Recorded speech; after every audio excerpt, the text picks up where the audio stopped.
Hello everyone. In this video, we will discuss about the bone and rheumatic disorders in diabetes. Chronic diabetes mellitus is often associated with development of various bone and rheumatic disorders, and there are several predisposing factors which causes development of this rheumatic and bone disease in a patient of diabetes.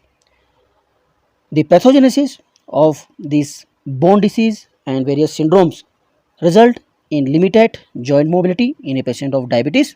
That's why the knowledge about this pathogenesis of bone and rheumatic disease in diabetes is very important for better management of these diseases in a diabetic patients. The bone and rheumatic complications of diabetes, they are categorized according to the role of diabetes in their primary pathology. So these bone and rheumatic diseases can be broadly divided into two categories. In category 1, the diseases are those which are resulted due to the intrinsic complications of the diabetes. These diseases are diabetic chiroarthropathy, neuropathic arthritis, the diabetic amyotrophy, diabetic muscle infarction and others. In second category, in which the diabetes acts as a predisposing conditions to develop such diseases. These diseases are osteoporosis, reflex sympathetic dystrophy and others. Now let's discuss about the pathogenesis of this development of this rheumatic and bone diseases. In first pathogenic mechanism, whenever there is chronic hyperglycemia, the function of cell altered, and due to this the connective tissues are damaged, and this causes development of such diseases. In another mechanism, due to diabetes, there is development of a complication which is known as diabetic neuropathy, and due to this diabetic neuropathy, there is deterioration of the joints which lead to painful or painless joint deformity. In continuation to the pathogenesis of these rheumatic and bone diseases, there are skin thickening and scleroderma like condition develops in diabetes, which also cause damage to the various joints. The scleroderma is a group of rare diseases which involve the hardening and tightening of the skin and lead to various diseases. It is seen that the individuals with diabetes have high risk of development of osteoporosis. It is also found that in any diabetic patients, they are more prone for the thickened waxy skin, and because of this they are unable to extend their fingers fully, or they are unable to press their palms flat together. This leads to development of various deformities in such patients. The prolonged uncontrolled diabetes along with the microvascular complications can give rise to development of group of musculoskeletal abnormalities which causes limitation of the movement of the joints. These musculoskeletal abnormalities or conditions are listed as under diabetic chiroarthropathy, Dupuytren's contracture, stenosis flexor tenosynovitis, adhesive capsulitis, osteoporosis, diffuse idiopathic skeletal hyperostosis (DISH), neuropathic arthritis, diabetic osteoarthropathy and diabetic amyotrophy. In subsequent slides, we will discuss about these abnormalities in details. The first condition in this is diabetic chiroarthropathy.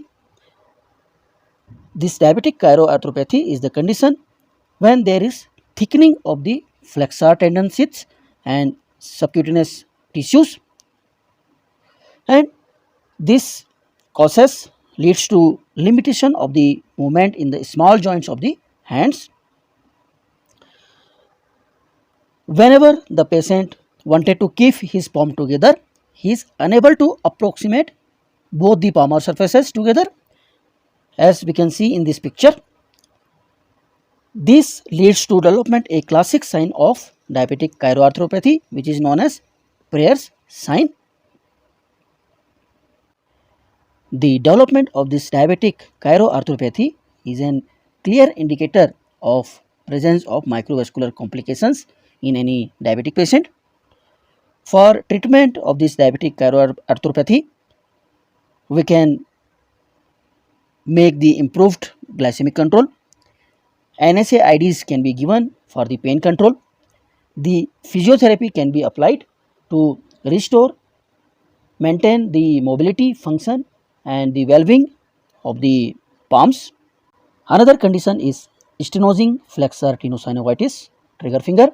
In this condition, the flexor tendon sheaths become inflamed and narrow, and due to this there is failure of active extension of the fingers, as well as the finger locks in the position of flexion, as we can see in this picture.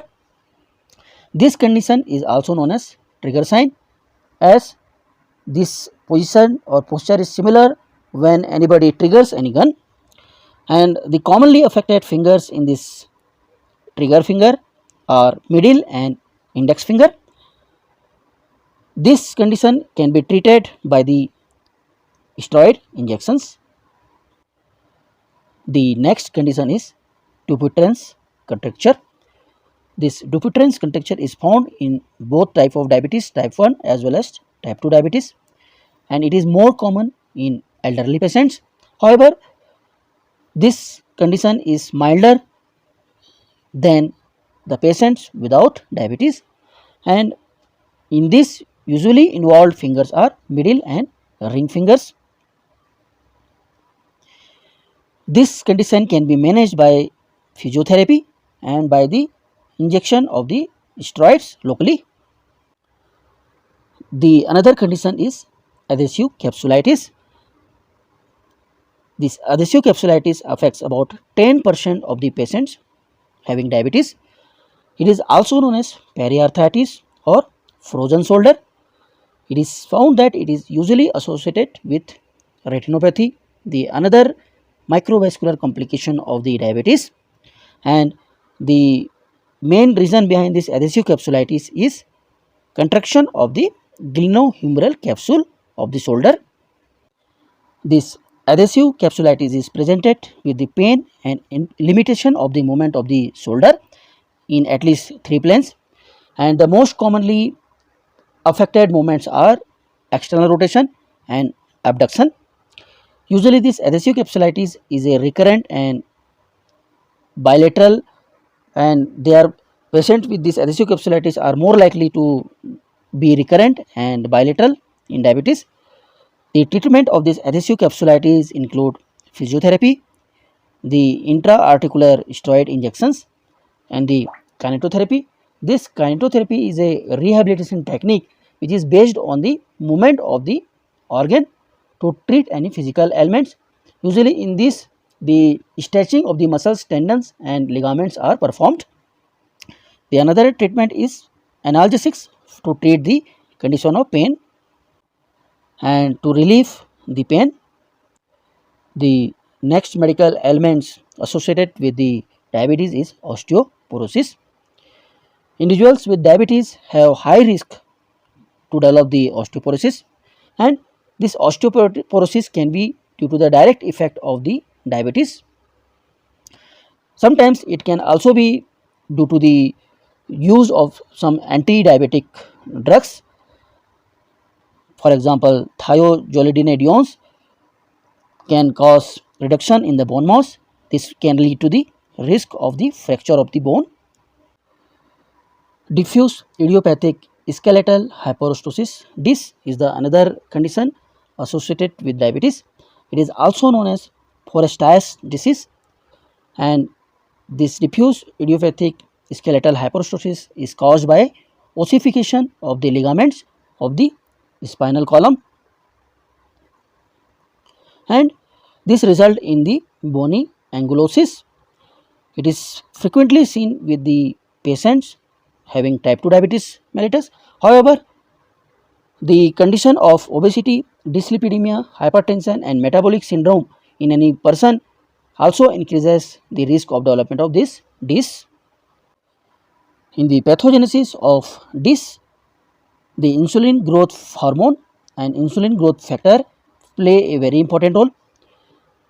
Any patient with this is presented with pain, stiffness, increased susceptibility to spinal fracture, and radiculopathy. This radiculopathy is injury or damage to any nerve root in the spine. This condition is diagnosed by the radiographic science, and this is treated as symptomatically. Now discussing to the neuropathic arthritis, the long-standing diabetes and the peripheral neuropathy, a complication of diabetes, can damage the joints, which can lead to neuropathic arthritis.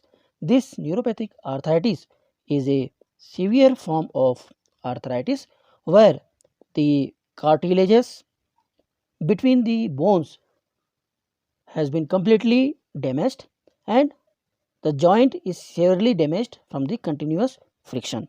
So, this neuropathic arthritis in diabetes can be presented as Charcot joints or diabetic osteoarthropathy. Charcot joints occurs due to the acute inflammatory responses, and this Charcot joint can affect the bone and joint, which will lead to instability of the joint, and it can also lead to the deformities. In the initial condition, there will be bone resorption and joint dislocation will be there. Later, we will found the sclerosis of the bone and fusion of the joints. Sclerosis means focal, multifocal or diffuse increase in the density of the bone matrix. In the final stage, we will find permanent deformity. Diagnosis of Charcot joints can be done by the clinical assessment and by the imaging methods. Coming to the treatment, for Charcot joints, we have to prescribe a comfortable footwear to the patient. Biphosphonates can be useful as this can enhance the bone mineral content and this will reduce the pathological fracture. And lastly, surgery can also help in Charcot joints. Coming to the carpal tunnel syndrome, the carpal tunnel syndrome occur in diabetes due to compression of the median nerve in the wrist. Here in this picture we can see, and the treatment of this carpal tunnel syndrome involves the physiotherapy, implanting of the wrist joint, use of analgesics for pain relief, and surgical release can be used to treat this carpal tunnel syndrome. The next disability is diabetic amyotrophy. Diabetic amyotrophy occurs due to the involvement of the lumbosacral nerve roots, and the patient with diabetic amyotrophy will present with pain and muscle wasting in the hip and thigh region. Here in this picture we can see there is muscle wasting. The treatment of this diabetic amyotrophy involves the better glycemic control in case of diabetes and physiotherapy. The next condition is reflex sympathetic dystrophy. This reflex sympathetic dystrophy is a complex pain syndrome which is associated with neuropathic pain and autonomic neuropathy, and this reflex sympathetic dystrophy can be observed in diabetes as well as with endocrinopathies, and treatment of this dystrophy include medications and surgery for the sympathetic blockage.